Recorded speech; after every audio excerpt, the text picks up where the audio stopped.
సిరిసిల్ల జిల్లా మద్దికుంటలో అకాల వర్షాలతో నేలరాలిన పంటలను కాంగ్రెస్ పార్టీ సిరిసిల్ల నేత కేకే మహేందర్ రెడ్డి పరిశీలించారు.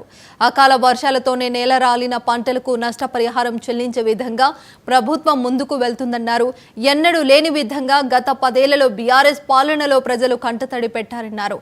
కాంగ్రెస్ ప్రభుత్వం అధికారంలోకి రాగానే అతివృష్టి వలన అనావృష్టి వలన నష్టపోయిన రైతులకు ఎకరాకు 10,000 రూపాయలు మంజూరు చేసిందన్నారు. అకాల వర్షాలతో నష్టపోయిన రైతులను ప్రభుత్వం అన్ని రకాలుగా ఆదుకుంటుందని హామీ ఇచ్చారు.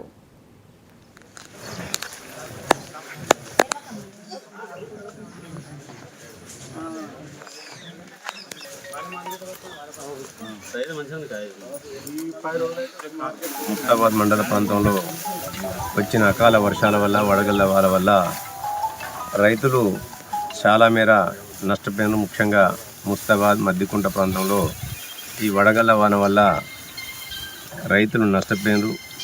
ఏదైతే నష్టపోయిన రైతులకు ప్రభుత్వం అండగా ఉంటుంది.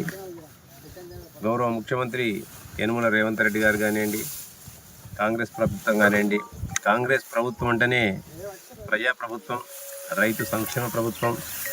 రైతును తలెత్తుకొని ఉండే మాదిరినే ఈ ప్రభుత్వం చర్యలు తీసుకుంటుంది. ఇవాళ ఎన్నడూ లేని విధంగా గత 10 సంవత్సరాల బీఆర్ఎస్ పరిపాలనలో రైతులు కంటతడి పెట్టినరు, ఎద్దులు ఏడ్చినాయి.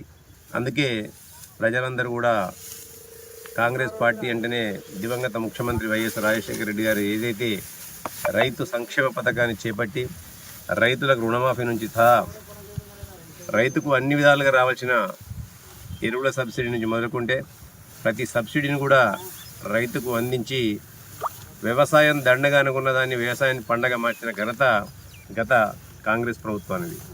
కానీ గత 10 సంవత్సరాల కాలంలో బీఆర్ఎస్ ప్రభుత్వంలో తెలంగాణ పేరు చెప్పుకొని అధికారంలోకి వచ్చిన తర్వాత రైతుల పాలిట రాక్షసంగా ప్రవర్తించి ఏ విధంగా రైతులను దోచుకున్నదో మీరందరూ కూడా చూసింది కదా.